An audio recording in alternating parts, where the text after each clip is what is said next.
बिस्मिल्लाहिर्रहमानिर्रहीम।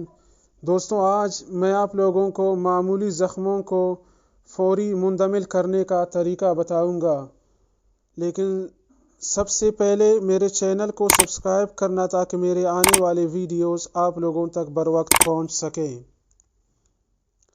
दिन भर काम काज के दौरान मामूली नौइयत के ज़ख्म आना आम बात है, ताहम ये मामूली नज़र आने वाले ज़ख्म या खराशें उस वक्त तकलीफ़ के बायस बनते हैं जब इनकी मौजूदगी में बर्तन या कपड़े धोने जैसे काम किए जाए, जबकि बच्चे भी अक्सर खेल कूद के दौरान ज़ख्म लगा बैठते हैं। यूं तो इन ज़ख्मों के लिए मार्केट में कई तरह के क्रीमें दस्तयाब हैं जो उन्हें मुंदमिल भी कर देती हैं, ताहम इसमें वक्त ज़रूर लगता है।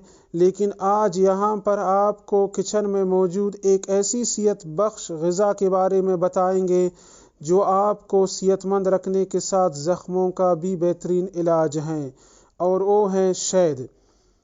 शहद एक सेहत बख्श मुकम्मल होने के साथ ज़ख्मों को मुंदमिल करने में एंटीबायोटिक से ज़्यादा तेज़ी से काम करता है।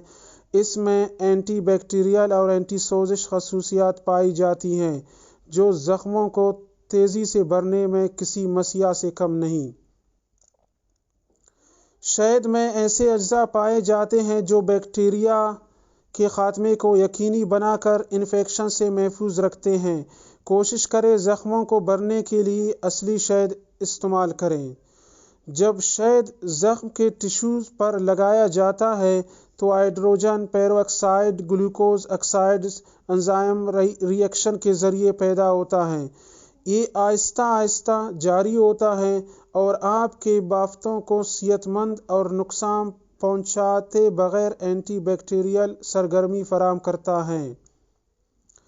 इस मकसद के लिए सबसे पहले ज़ख्म को अच्छी तरह पानी से धो लें।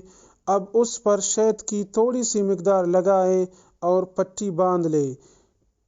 ठीक होने तक कम अज़ कम हर 4 से 6 घंटे बाद पट्टी को तब्दील करें।